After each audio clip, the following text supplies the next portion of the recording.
Students, અત્યાર સુધી આપણે અંગ્રેજીમાં યુનિટ 1, યુનિટ 2, પોએમ 1 અને પોએમ 2 નો અભ્યાસ કર્યો છે. હવે આજે આપણે unit 3 and interview with Arvind Krishnamurthy વિશે આપણે અભ્યાસ કરવાનો છે. બરાબર? તો સૌથી પહેલા આપણે જોઈ લઈએ કે અરવિંદ કૃષ્ણમૂર્તિ કોણ હતા.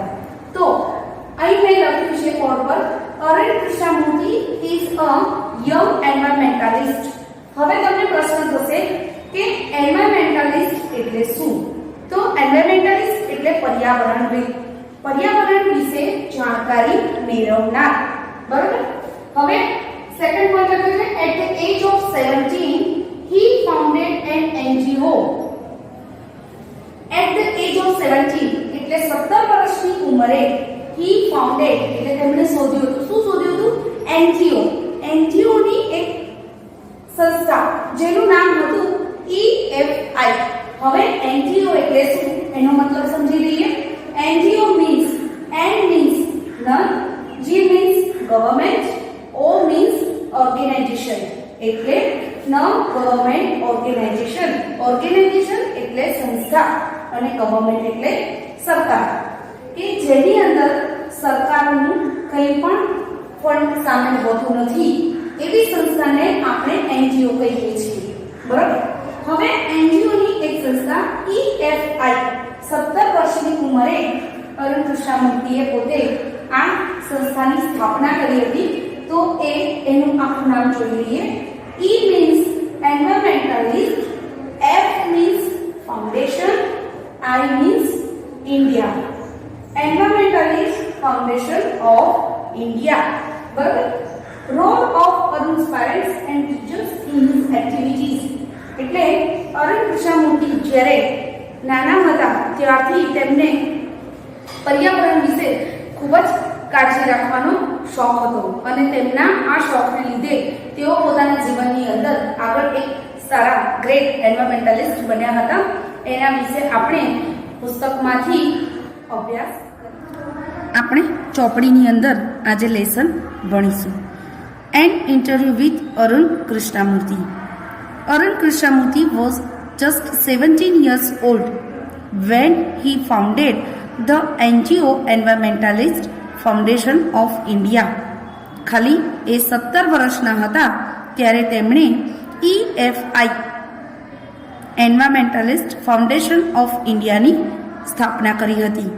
Beginning with the Turtle Walk, a move to save turtle eggs and young hatchlings in Chennai. Today, Arun and his team of volunteers have clean beaches and various water bodies in Chennai, Hyderabad, Delhi, Coimbatore and Pondicherry.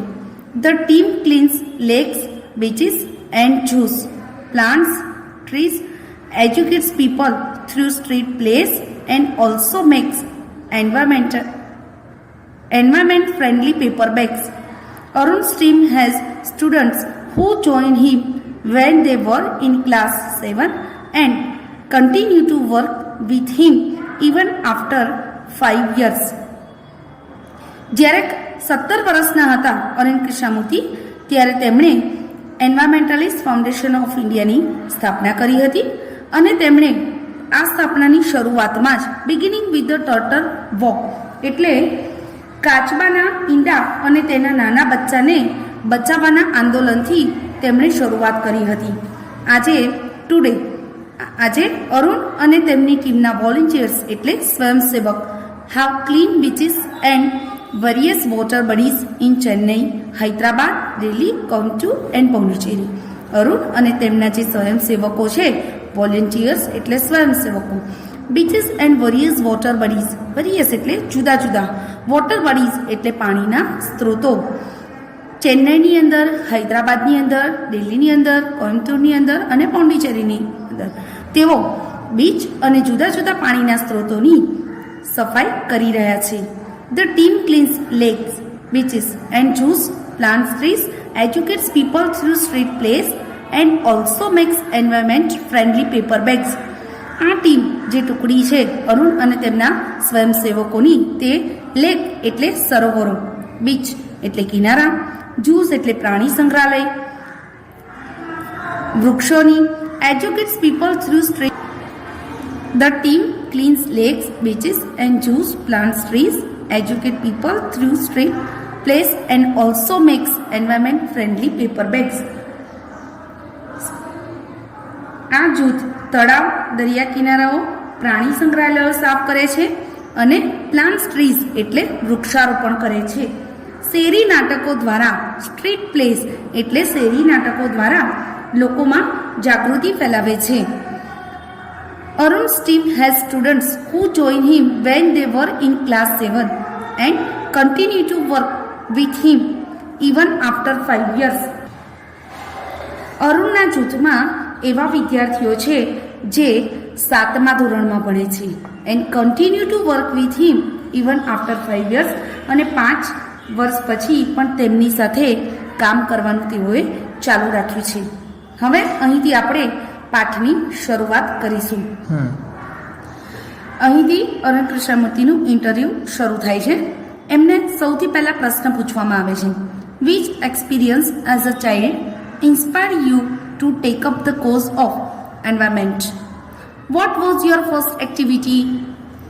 એમને પ્રશ્ન પૂછવામાં આવે છે કે એક બાળક તરીકે તમારો કેવો અનુભવ રહ્યો હતો જેને લીધે તમે પર્યાવરણ માટે લડવાની પ્રેરણા મળી અને તમારી સૌથી પહેલી પ્રવૃત્તિ કઈ હતી? ત્યારે એના જવાબમાં અરુણ કૃષ્ણમૂર્તિ આપે છે જવાબ, a beautiful lake next to my house which once had a lot of birds, frogs and snakes was heavily polluted. It led to the spread of mosquitoes and turned a lovely place into an ugly neighborhood. This hurt me badly and I wanted to do something about it. I got together with a couple of my friends and cleaned the pond next to my house. This was the first activity. Beautiful lake, lake એટલે સરોવર, એક સુંદર સરોવર next to my house એટલે આ જવાબ અરુણ કૃષ્ણમૂર્તિ આપી રહ્યા છે. તેઓ કહી રહ્યા છે કે મારા ઘરની નજીક એક સુંદર સરોવર, which once had a lot of birds કે જેમાં પુષ્કળ પ્રમાણમાં પક્ષીઓ, frogs and snakes was heavily polluted ભયંકર રીતે પ્રદૂષિત થઈ રહ્યા હતા. પોલ્યુટેડ એટલે પ્રદૂષિત થવું. It lead to the spread of mosquitoes and turn a lovely place into an ugly neighbourhood, અને તેનાથી મોસ્કિટોઝ એટલે મચ્છરનો ફેલાવો થતો હતો, and turn a lovely place અને સુંદર જગ્યા એ એક કદરૂપા જગ્યામાં ફેરવાઈ ગઈ હતી. This hurt me badly and I wanted to do something about it. મને ખૂબ દુઃખ થયું આનાથી અને મારે આ વિશે કંઈક કરવું હતું. I got together with a couple of my friends and cleaned the pond next to my house. મારા થોડા મિત્રો સાથે મળી અને મેં મારા ઘરની બાજુનું તળાવ સાફ કર્યું. This was the first activity. આ અરુણની સૌથી પહેલી પ્રવૃત્તિ હતી. Second question, what kind of support did you get from your parents and teachers? Was there any conflict between study time and activism? હવે અરુણ કૃષ્ણમૂર્તિને બીજો પ્રશ્ન પૂછવામાં આવે છે કે તમારા માતા પિતા અને શિક્ષકો તરફથી તમને કેવો સહકાર મળ્યો? શું તમારું શિક્ષણ અને તમારી આ પ્રવૃત્તિ વચ્ચે કંઈ સંઘર્ષ ઊભો થયો હતો? હવે એના જવાબમાં અરુણ કૃષ્ણમૂર્તિ વાત કરે છે, I have supportive parents who understood that my interest was the environment. મને હંમેશા સાથ આપે એવા મારા માતા પિતા જાણતા હતા કે મને એન્વાયરમેન્ટ એટલે પર્યાવરણમાં રસ છે. They have never stop me from doing what I want. મારી ઈચ્છા મુજબ કંઈ પણ કરવા માટે તેમણે મને કદી રોક્યો નહોતો. On my part I also made sure that I did not fail my parents in any way. અને મેં પણ મારા માતા પિતા કોઈ પણ રીતે નિરાશ ના થાય તેની કાળજી લીધી હતી. I always informed them about everything that I did and took their advice before jumping into actions. હું જે કંઈ કરતો તે બધી જ માહિતી હું તેમને આપતો અને કોઈ પણ કાર્ય કરતા પહેલાં તેમની સલાહ લેતો હતો. I have teachers who taught me how to go about things. મારા શિક્ષકોએ કામ કઈ રીતે પાર પાડવું તે મને શીખવ્યું હતું. They also taught me humility so that I did not become snobbish or arrogant and start thinking I was a superstar because I was doing all this environment work. They taught me to be simple and keep learning all the time. તેમણે કામ કઈ રીતે પાર પાડવું તે પણ શીખવ્યું હતું અને વિનમ્રતા પણ શીખવી હતી, જેથી હું સ્નોબિશ એટલે અહંકારી ઓર અરોગન્ટ એટલે અભિમાની ના બની જાઉં. And start thinking I was a superstar અને પર્યાવરણનું કામ કરી એક સુપરસ્ટાર એટલે મહાનાયક હીરો બની જાઉં. I was doing all these environment work અને તેથી હું આ બધું જ પર્યાવરણનું કામ કરતો હતો. They taught me to be simple and keep learning all the time. તેમણે મને વિનમ્ર રહી અને નિરંતર રહેતા શીખવાડ્યું હતું. I am not an activist. હું આંદોલન કરનાર વ્યક્તિ નહોતો. I am an environmentalist. હું એક પર્યાવરણવાદી છું. એન્વાયરમેન્ટાલિસ્ટ એટલે પર્યાવરણવાદી. I have learnt so much by doing this work. અને આ કામ કરી અને હું ઘણું બધું શીખ્યો હતો.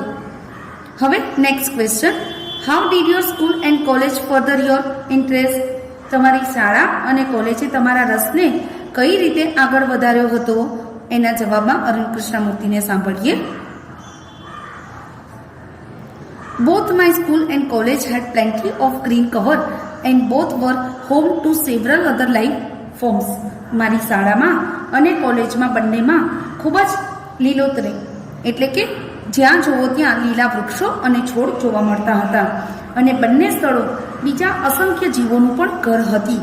હોમ ટુ સેવરલ એટલે કેટલાક બીજા, અધર લાઈફ ફોર્મ્સ એટલે જીવોનું ઘર હતી. This made me understand there importance, how beautiful they are and why we need to protect them. તેઓ કેટલા સુંદર છે અને આપણે શા માટે તેમનું રક્ષણ કરવાની જરૂર છે તેનું મને મહત્વ સમજાયું હતું. These animals are on their own, find their own food and are always active. આ પ્રાણીઓ ઇન્ડિપેન્ડન્સ એટલે કેવા છે? સ્વતંત્ર છે. ઓન એટલે તેમની જાતે જ તેમનું કાર્ય કરે છે, તેમનો ખોરાક જાતે શોધી લે છે. Are and are always active અને હંમેશા કાર્યશીલ રહે છે. On the move and never lazy અને ક્યારેય આળસ કરતા નથી. લેઝી એટલે આળસુ. It is so positive. આ બધું કેટલું હકારાત્મક છે. We have a lot to learn from them. આપણે તેમની પાસેથી ઘણું બધું શીખવા જેવું છે. હવે આપણે નેક્સ્ટ ક્વેશ્ચન જોઈશું. Did you feel any hesitation in coaching a well paying job and venturing into this full time? What were the options you weighed before you arrived at your decision? Arun કૃષ્ણમૂર્તિનો આગળનો પ્રશ્ન જે પૂછવામાં આવ્યો હતો એ આ પ્રકારનો હતો કે એક સારા પગારવાળી નોકરી છોડી અને તમે આ કામમાં જ્યારે ઝંપલાવ્યું એટલે કે આ કામ તરફ તમે જ્યારે આગળ વધ્યા ત્યારે તમને બીજો કોઈ અનુભવ થયો ખરો? અને આ નિર્ણય લેતા પહેલાં તમે કયા કયા વિકલ્પો વિશે વિચાર્યું હતું? ડિસિઝન એટલે નિર્ણય, અરાઇવ એટલે ત્યાં સુધી પહોંચવું. બરાબર. હવે એના જવાબમાં અરુણ કૃષ્ણમૂર્તિ વાત કરે છે. It is always good to decide in favour of what you really love to do. તમને જે કામ કરવાનું ખરેખર ગમતું હોય તેના પક્ષમાં નિર્ણય લેવો હંમેશા કેવો હોય છે? હિતાવહ હોય છે. I quit my job at Google, but I still keep in touch with my friends there. મેં ગૂગલની નોકરી છોડી પણ હું આજે પણ ત્યાંના મારા મિત્રો સાથે સંપર્કમાં છું. So only my duties at Google have come to an end, not my emotional bond. એટલે ગૂગલમાં મારી ફરજ પૂરી થઈ છે પણ મારા ભાવાત્મક સંબંધો હજી ત્યાં બંધાયેલા છે. નોકરી છોડી દેવાથી ત્યાં જે વ્યક્તિઓ સાથે સંબંધો બંધાયેલા હોય તે પૂરા થતા નથી. Next, I understood that I had to leave the job at that minute in 2010. 2010ની તે જ ક્ષણે મને સમજાયું કે મારે નોકરી છોડવી જ છે. or else I would never be daring enough to do so. નહીં તો હું તેમ કરવાની હિંમત કદી ના કરી શકત. I could not sit back and enjoy life when environmental damage was happening on such a large scale. પર્યાવરણને આટલા મોટા પ્રમાણમાં નુકસાન થતું હોય ત્યારે હું આરામથી બેસી અને મારું જીવન જીવી શકું નહીં. ડેમેજ એટલે નુકસાન. I wanted to do something and that something needed my full attention. So I left Google for EFI. મારે કંઈક કરવું હતું અને તે કંઈકને મારા પૂર્ણ ધ્યાનની જરૂર હતી. અટેન્શન એટલે એકાગ્રતા, ધ્યાન.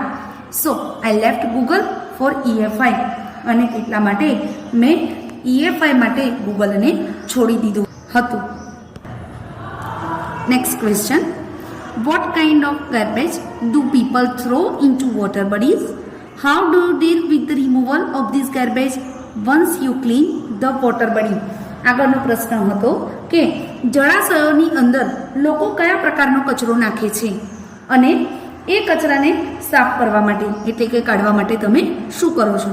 એના જવાબમાં કૃષ્ણમૂર્તિ વાત કરે છે. Everything from a diaper to worn out slippers. We find everything in our legs.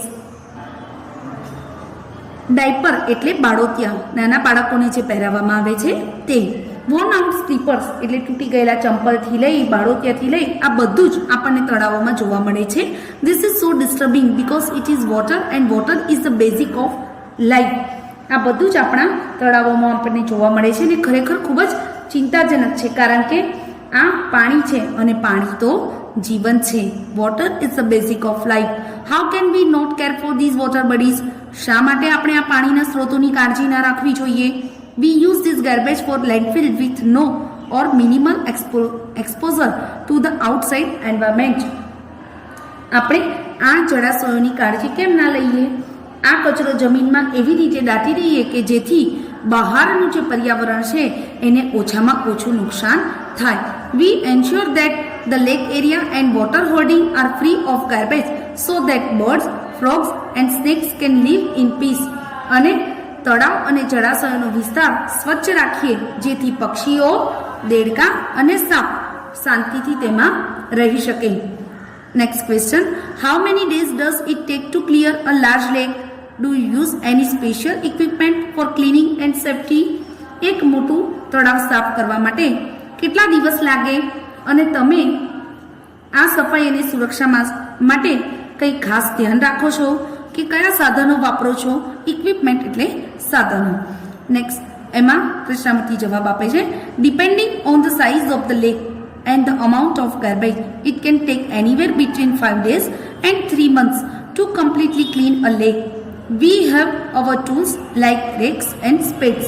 શું કહે છે કે તળાવનું જે સાઇઝ હોય, કદ અને કચરાનો જથ્થો, અમાઉન્ટ ઓફ ગાર્બેજ, તળાવનું કદ અને કચરાના જથ્થાના આધારે તળાવને સંપૂર્ણ રીતે સ્વચ્છ કરવા માટે 5 દિવસ અને 3 મહિના સુધીનો સમય લાગે. અમારી પાસે ટૂલ્સ એટલે કયા સાધનો? રેક્સ એન્ડ સ્પેડ્સ એટલે દાંતી અને પાવડા જેવા ઓજારો હોય છે. હવે next question. What kind of protective gear do you use? Can you describe the cleaning process briefly? કયા પ્રકારના સાધનો તમે સુરક્ષા માટે વાપરો છો? તમે એ પ્રક્રિયાને અમને સમજાવશો? ત્યારે કૃષ્ણમૂર્તિ જવાબ આપે છે. We wear nose mask, sanitary gloves and carry rakes and spades with which we collect the garbage and dump it into collection buckets which are taken to the garbage truck.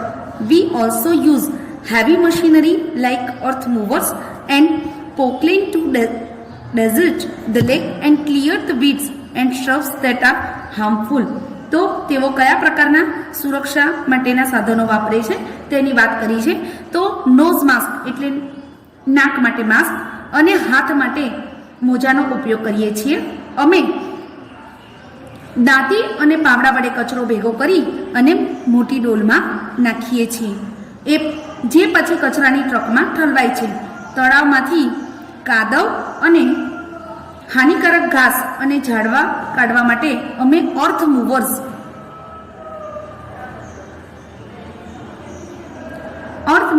અને પોકલેન જેવા મોટા યંત્રોનો ઉપયોગ પણ કરીએ છીએ.